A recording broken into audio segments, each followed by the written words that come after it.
This is a story that I read to the Sweet Babu quite often, about once a year. He has a whole collection of them, right? Well, this is one I read. It's called My Name is Pinokio, a Memoir. I love this story. It's the true story of Pinocchio. Yeah. Well, I've read that other story, but it's just crap. This is the real story of Pinocchio. Okay, go ahead, read it now, okay? In the silent room, all was brown. An inch of sawdust covered everything in sight, and even places you couldn't see. No mouse played here. No rat scurried or ate scraps from the corners of the floor because the room had been abandoned long ago. It was a woodworking shop, but to give its real purpose away, many marionettes hung by tangled strings from the oak rafters, sad and bereft, some leaning this way, some heads tilted another way, some with sawdust-covered eyes staring out the lone window for someone to adopt them. Some had no heads at all. The sun was just coming up, beginning to cast even longer shadows across the room. On a high workbench, slumped over and also long ago abandoned by its master, sat a life-sized boy puppet. Legs and arms splayed in every direction. He was also completely covered with sawdust to the point of seeming to have no detailed features. That was the scene on that fateful day that was to be like no other day. A bright dot of golden light appeared in the middle of the room. It grew and grew until it became an expanding orange and red globe of light. Soon its glow completely saturated every corner of the room. When it faded very quickly, in its place stood a slender woman with long golden curls, holding a thin stick with a lighted end. Small silver wings protruded from her golden gown that covered her from head to toe. She looked around the room until she saw the life-size boy puppet laying akimbo across the workbench. She held her magic stick over her head and waved it around in circles a few times. Stars sprayed out of the end of the stick and made a green halo. It faded. In a liquid, pleasant voice, she spoke to him. "Pinocchio, wake up, wake up. We have much to see, many places to visit." The little boy puppet looked up without moving the rest of his body and shook his wooden head, spraying sawdust all around. This is my favorite version. It's so totally good. I love this little Pinocchio. It kind of reminds me of me. Yeah, it does. It's so totally cool. His large blue eyes clicked open and closed rapidly for several seconds. He had a big head in proportion to the rest of his body and large ears. His eyes darted from side to side until he saw her. His mouth clicked open. "Who are you?" he asked. "I am your fairy godmother, of course, and I have come to guide you into becoming a real boy." "You are? You will?" "Yes, I am. And yes, I will. Are you ready to see all of your adventures that brought you to this point in your life?" He was tempted to answer in the negative, but didn't. Instead, he politely nodded his head vigorously and happily at her. "Very well," she said, "let's begin." She swept her arm toward the door. "I think the first adventure you must see is down by the docks with the old sea captains. Yes, the sea captains would listen to my stories and laugh and laugh. Let's go, shall we? Lead the way, fairy godmother, lead the way." And she did. A few blocks from the woodworking shop, the air was rich with the smell of the salty sea and the constant creaking of the boats that dipped slowly up and down in the waves. There was a gathering of 5 old sea captains laughing uproariously when the fairy godmother and Pinocchio drew near. "Look, there's me," Pinocchio said, whispering but pleased to see himself, "right in the middle of all of them, telling them my grand stories that used to make them laugh so. Oh, how they love to hear me tell tales." "You don't have to whisper, Pinocchio. They can neither see us or hear us. These are but ghosts of the past, years past. You are here to tell me what you see and hear. what you really see and hear. They drew nearer and heard Pinocchio tell them a story in his high, thin, reedy voice. The old sea captains just laughed and laughed, roaring at Pinocchio's story. "That man there," said Pinocchio, pointing to one of the old bearded men, "is my papa, fairy godmother," said the real Pinocchio, "the man who made me." "Yes, I know, Pinocchio. And the man standing next to him is his father." She said nothing to that, just continued to stare down at Pinocchio. The old man spoke to the puppet boy, completely unaware that there was another Pinocchio and a fairy godmother standing nearby observing them. "He ain't never heard that story of what your first day at school was like, Woodhead. Tell that story, my boy." He turned to what looked like an older version of the puppet maker. "You'll love this, Pop." As the small puppet began to tell a story of how he was fooled and teased on his first day of school, the puppet maker and his father laughed heartier than anyone, holding their expansive bellies in their hands. "They took me out behind the school and kicked me until I was broken all over," which of course made all of the old man laugh again and again until tears poured down from their eyes. They were having such a good time. "And then," the puppet maker said between laughs, "they knocked you all over again, didn't they, son?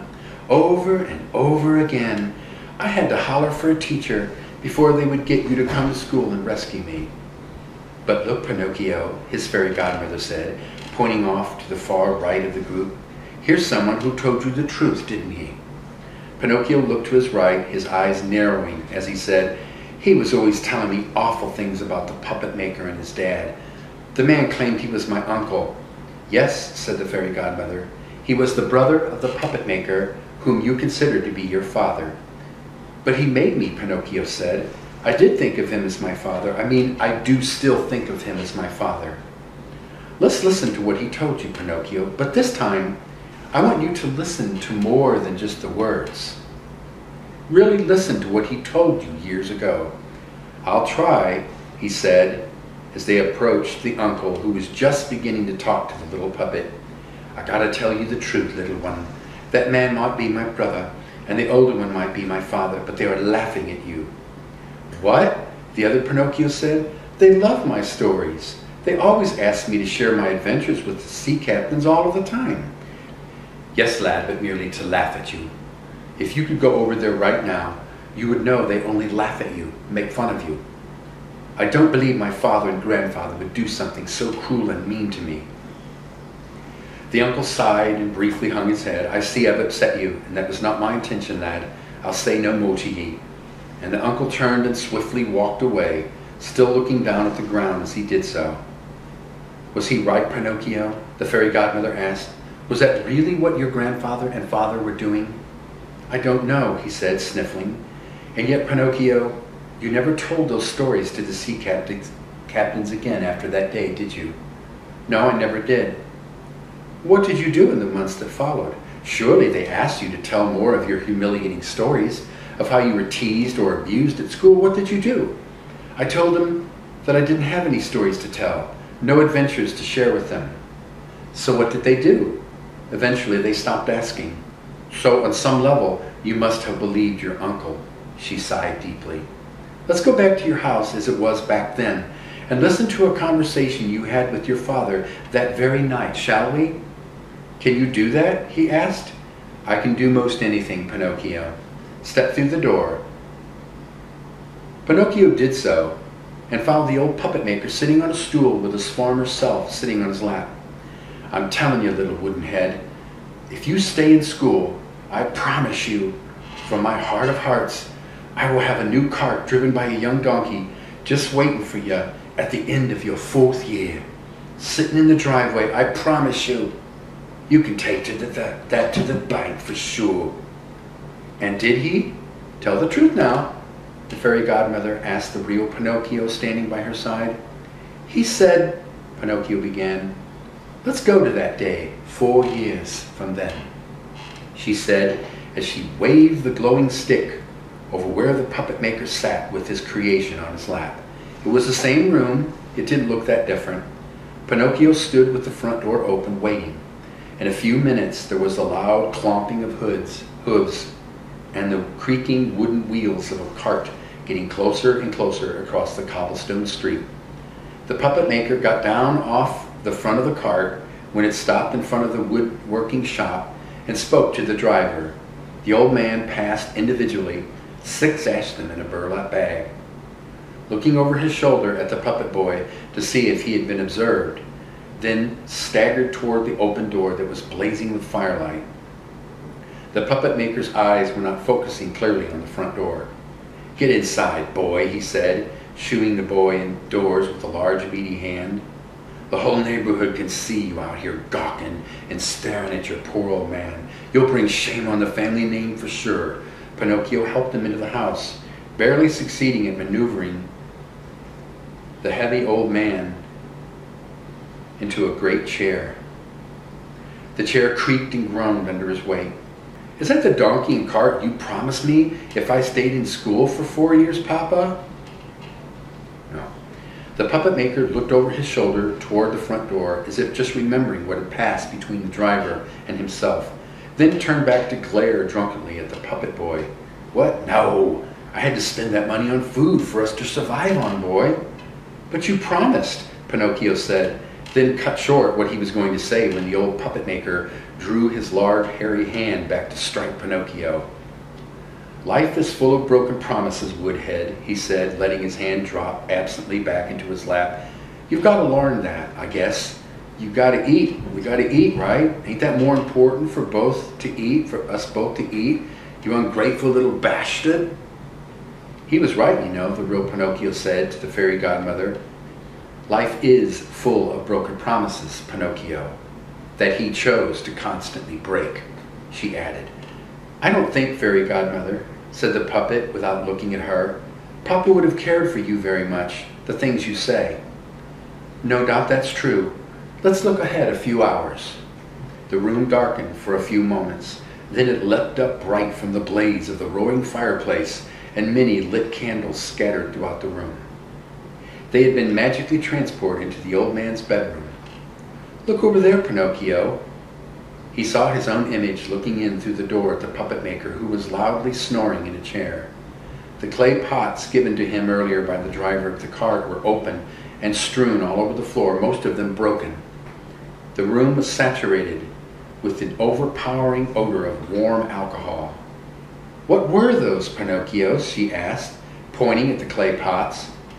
"Perhaps the food he was saying we needed?" "You can smell them from here, little one. What are they?" "Clay pots of brandy or whiskey, I don't know which." "How do you know this at all, Pinocchio?" "Because those bad boys at school tried to make me drink that stuff behind the school often enough, and that's what they called it." "So the food the old puppet maker bought with the cart and donkey he promised you was really drink. Is that right?" "He was just thinking of our needs, I guess." "Oh, Pinocchio," she said sadly, sighing deeply, "you still have so far to go. Let's leave here, shall we?" The walls of a pub flew up all around them. The puppet maker was standing, barely, in the middle of the room, waving his arms and swaying his body this way and that. "I'll tell you one thing, and you all better listen," he said, slurring his words. "I am a good father. No, the best." He waved a crooked forefinger carelessly in the air above his head. "I never spent a drop on booze while my boy went without. And don't none of yous dare say any different. I'm the best father." The other men in the pub laughed at him and ignored him, for he was full of foolish talk. "And tell me, Pinocchio," began the fairy godmother, "why weren't you there that night? Why didn't you hear him saying all of these things?" "I was at home in bed with a broken arm." "You were at home in bed with a broken arm. Why didn't he take you to the doctor to get your arm mended right when you got home from school and told him what the other boys did to you at school?" "He told me he had to go out for a while and he would be back later. And when he did return later, he smelled strongly of that drink again. He looked in on me though." "Then what did he do? Did he take you to the doctor then, or pay for the doctor to come to see you in your house?" she asked him. He mumbled something about doing something in the morning and then fell on the floor and slept the night there, snoring the whole time and pissing himself. "When did you get your arm fixed by the doctor?" "Late. the next day. "Oh, Pinocchio," was all she would say. They appeared near the boats again. "Look, Pinocchio." A different old man stood with the puppet maker and Pinocchio and a huge Irish setter. The dog stood as close to Pinocchio as possible, leaning his weight against the puppet boy, nearly toppling him over.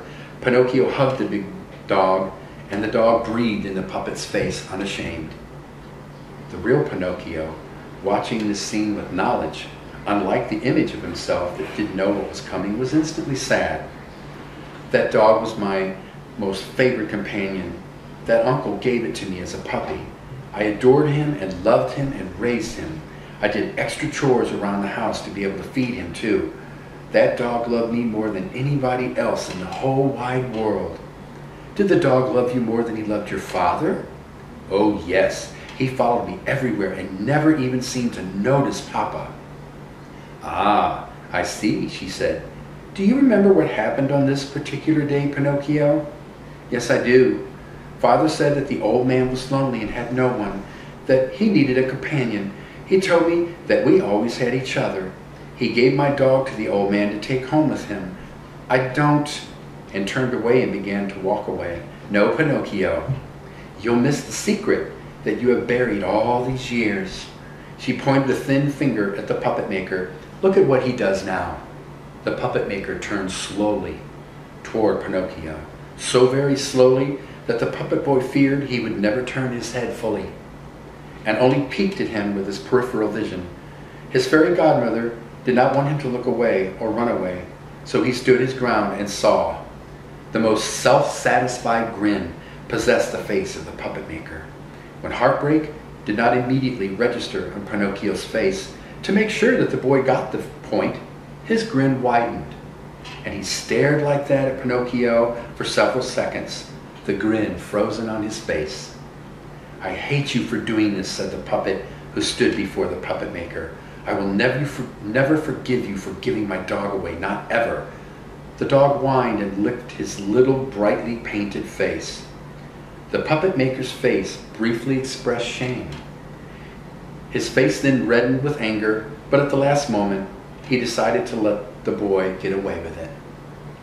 "But what happened in a few weeks, Pinocchio?" the fairy godmother asked him. "I didn't speak to him for 2 weeks. Then one day he called me to him." Let's look at that scene right now. The living room of the little home flashed up in a second. Pinocchio was looking up into his father's worried face. "I got a woeful story to tell you for sure, my boy, about your dog that was taken from you." "You mean the one you gave away to that man?" Pinocchio asked. "You mean that one?" "Aye, that be the one for sure. A week ago, the old man who I gave him to was sitting in his front yard, and your dog Woody was sitting with him. Well, out of nowheres, a young man comes up, driving a horse-drawn cart, halts the cart and loudly whistles. You'll never guess what happened next." "What?" whispered Pinocchio with wonder in his voice, his eyes growing larger. "That dog runs for that wagon and jumps into the back, and the young man drives away and ain't never been seen since. He must have been an out-of-towner." The fairy godmother looked down at the real Pinocchio standing next to her. "And you believe that story even to this day, don't you, Pinocchio?" I thought it was wonderful that the man whom my father gave the dog to didn't get to keep him because somebody stole him away. It was a fitting punishment for sure, and it made me happy. And because of that story, you forgave the old puppet maker his wicked deed of giving your dog away and never mention it again, isn't that right?" "Yes," Pinocchio said. "Pinocchio, that's a child's tale. Any adult could see through it. But I wasn't an adult. I was a little one," the real puppet said as the living room scene faded. Another place flared up in front of them, a place Pinocchio did not know. Sitting near the fireplace was an older version of the man who had taken his dog away. Lying next to the old man on the floor, contented, with his old gray muzzle lying on his paws, snoring, was his beloved pet. Pinocchio ran up to him and tried to get his attention. "Woody, you're safe. I'd recognize you anywhere, old pal. You're alive." "Wait," he said, quickly turning back to the fairy godmother. "He can't hear you, Pinocchio, but that is the dog, the very same. It was just so you would stop hating him that the old puppet maker told you that story. Nothing more." She waited, for even though his back was to her, she could see by his trembling shoulders and the sound of his quiet sobs that he might need a little time to compose himself. But now, let's fast forward a few months, when it was the coldest winter, when he entered your room. Do you remember? No, I don't. Apparently, you were given many chores. Probably some were too adult for you, and you were destined to fail. One chore was to feed his dog that he had recently bought, wasn't it? A beautiful Irish setter, a female called Sheba. You were to give her fresh water and food every day, no matter what. Well, one day, you told the puppet maker that the dog was not eating or drinking. It was bitterly cold outside, the coldest winter you had ever experienced. You knew something was terribly wrong. The dog had come up to the back door of the house, scratching on the door to get your attention, and whining. She looked at you like she was begging to come in out of the cold, long streams of cold saliva running down into her coat. But the old puppet maker told you that the dog had a house outside. It was never to come inside, to track snow or ice or mud into the house. Isn't that right? You became afraid. What did you do then? I do remember that now, fairy godmother. I ran and told Father that Sheba was at the back door with long, stringy saliva running down her chin into her fur. I tried to tell him that she was begging to come into the house. She was whining. He was so very drunk. He kept telling me to get away, go back to bed, leave him alone.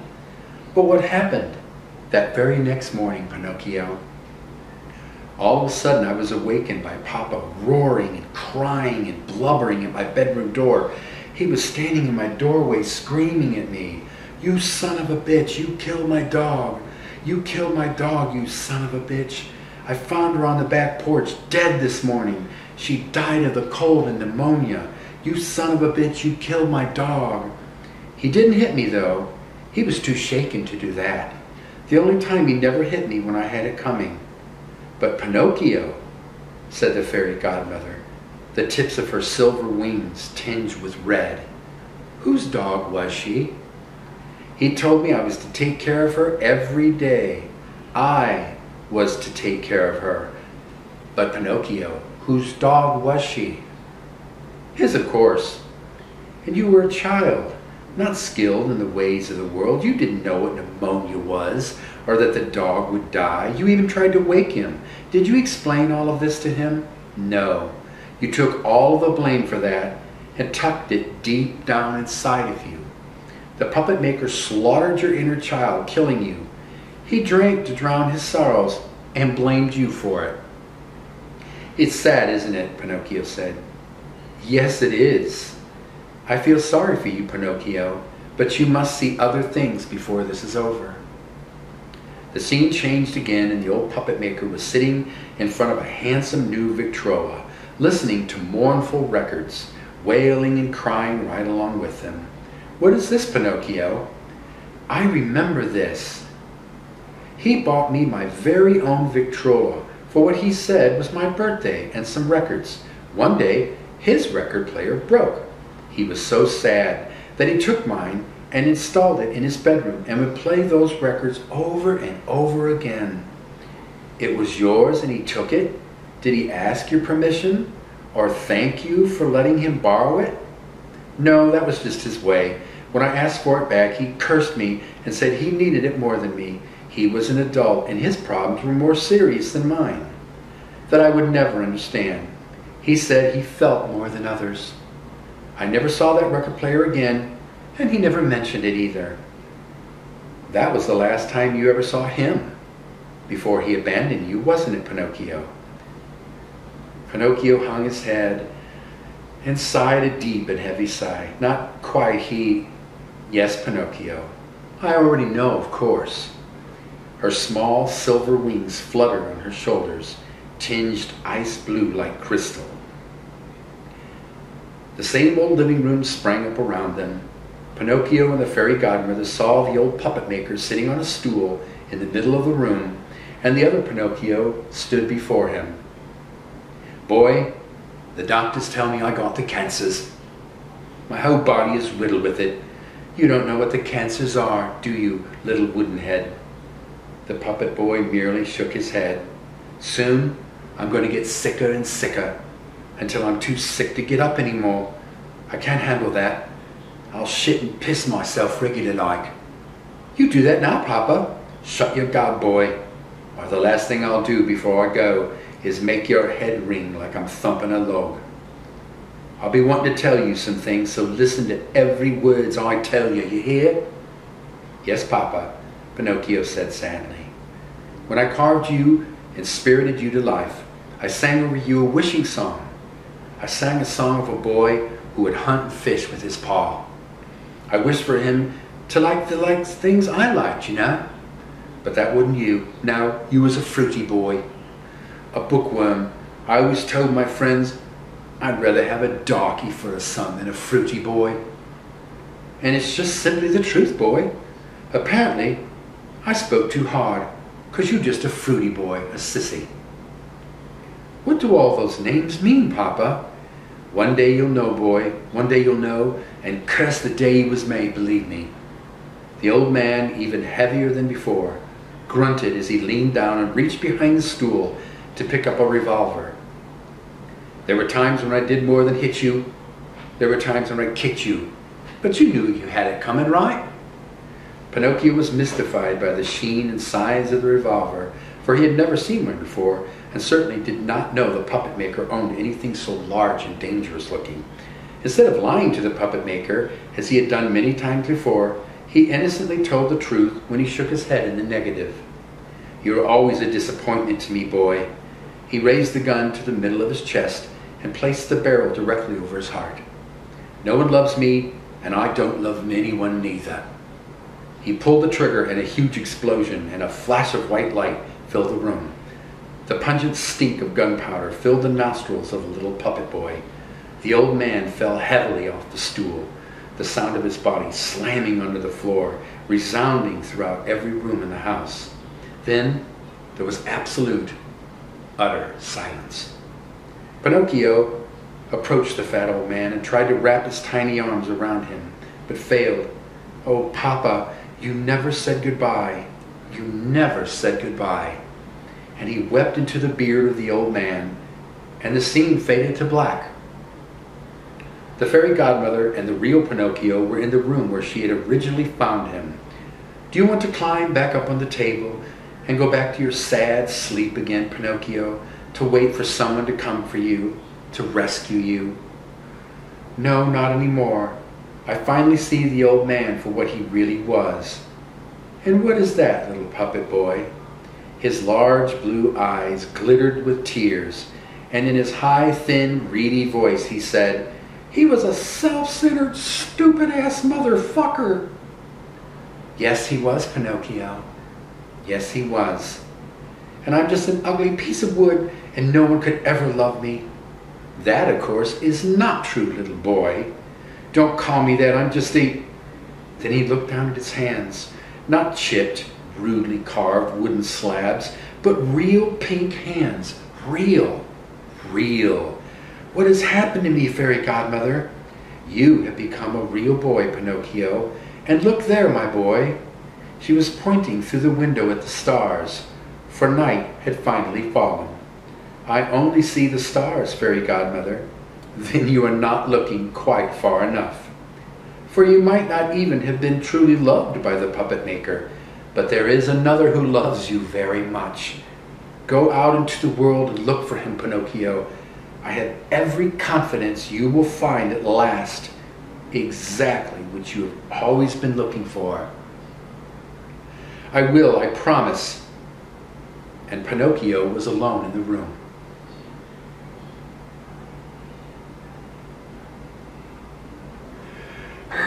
It's so sad to me, but you know what? The boy woke up at the end, and he became a real boy. He saw things as they really were. That's totally true. Maybe someday I will see things as they really are, right? And become, oh wait a minute, I was a real boy.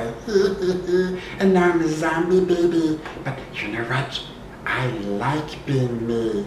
Yeah. It took a long time, but I love being me. Okay.